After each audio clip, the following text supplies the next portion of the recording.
Hello, welcome to Introduction to Composites.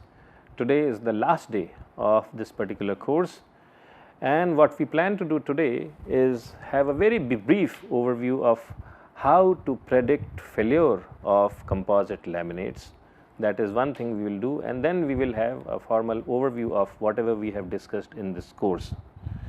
So, we will start our discussion by talking about failure of composite laminates.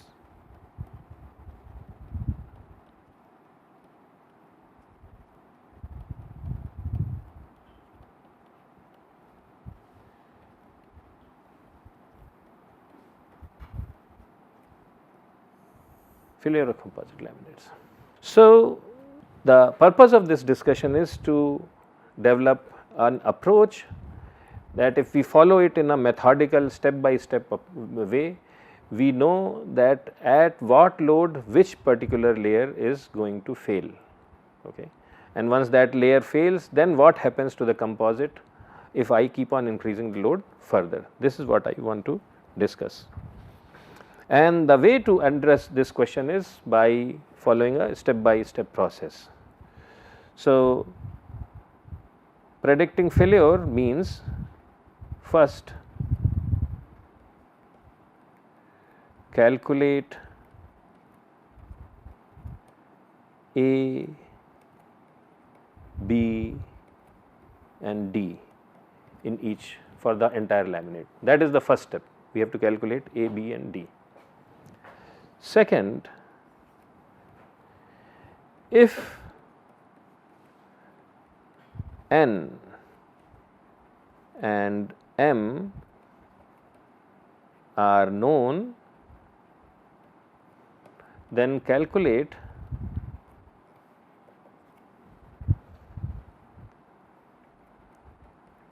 epsilon and curvatures in each for the laminate. We have to find the mid plane strains and mid plane curvatures, and this is only if we know N and M. If we do not know N and M, then we cannot solve this problem of failure. So, we have to know N and M. Once we calculate the mid plane strains and mid plane curvatures, then we find sigma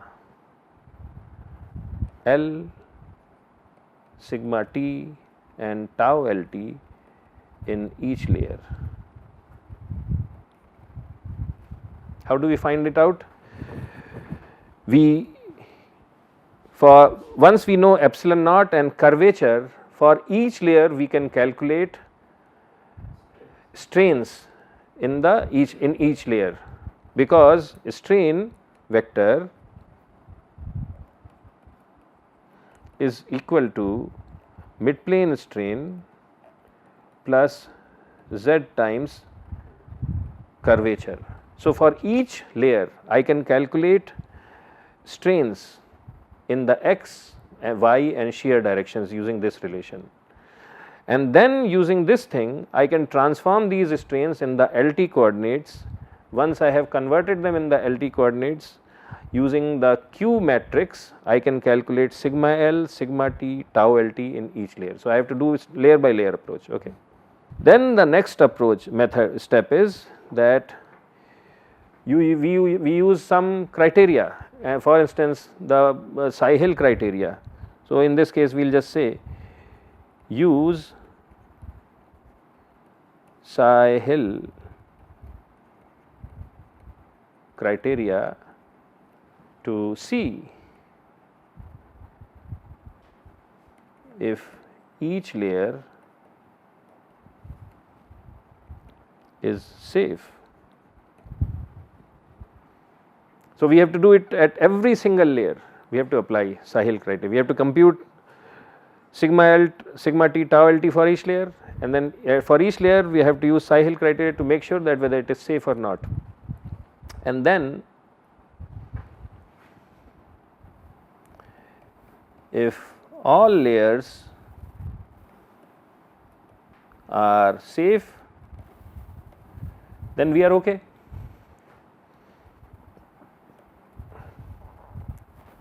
Then we are okay. Otherwise, if some layers fail, if some layers are failing, then what do we do? Then what we do is, so we will see that the Tsai-Hill criteria will be violated by a maximum extent on some layer, in some other layer it may not be violated by that great an extent. So, the layer in which it is failing first, that is the layer we will consider that it will break first, where it gets violated first. If some layers fail, what we have to do is identify which layer fails first.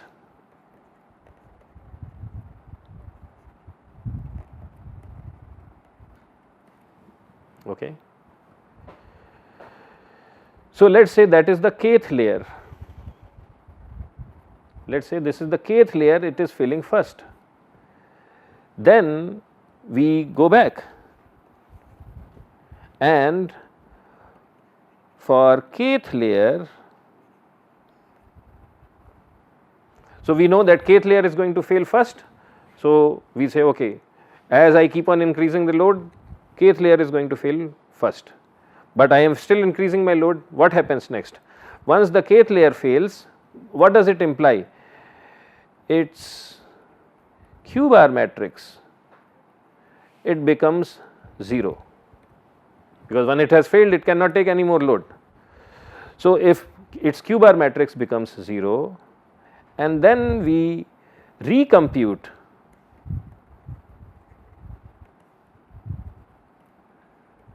A, B, D for the remaining laminate, and we go back,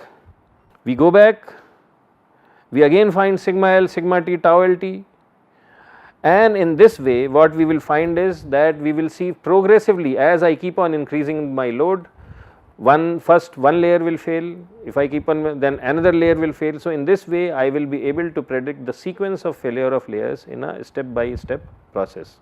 So, it takes a lot of time, but if you follow this method religiously and in a very disciplined way, you will be able to predict how the laminate is going to fail as I keep on increasing the load on it. Okay.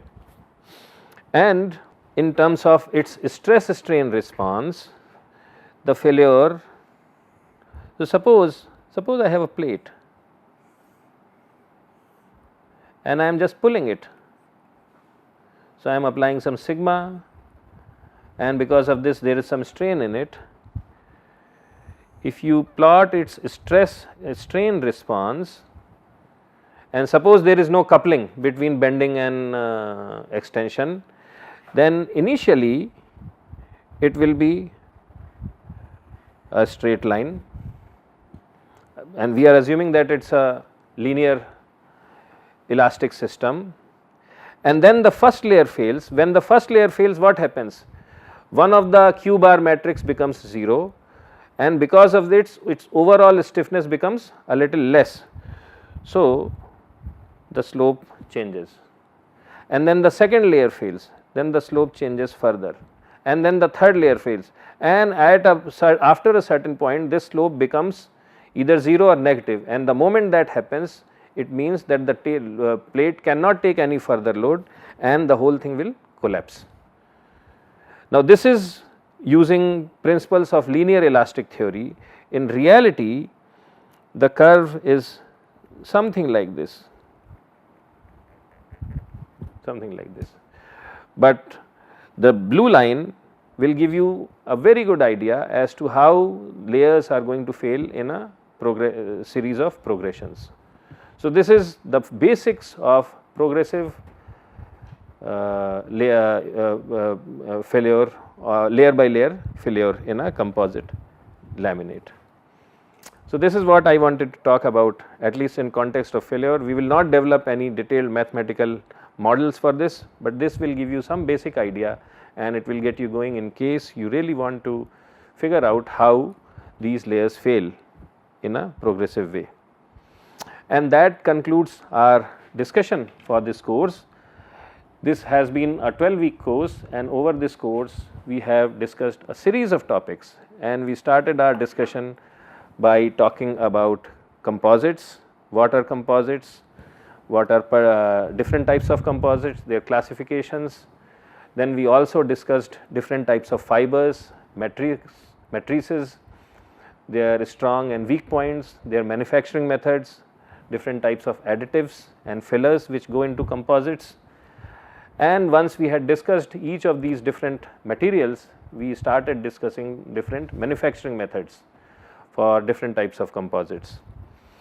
And once the manufacturing was over, then we started discussing how to predict the properties of unidirectional lamina if we know the individual properties of fiber and matrix materials. So, we developed models which now help us compute EL, ET, GLT, Poisson ratio nu LT, and also the failure properties, right, sigma LU, sigma TU, and so on and so forth.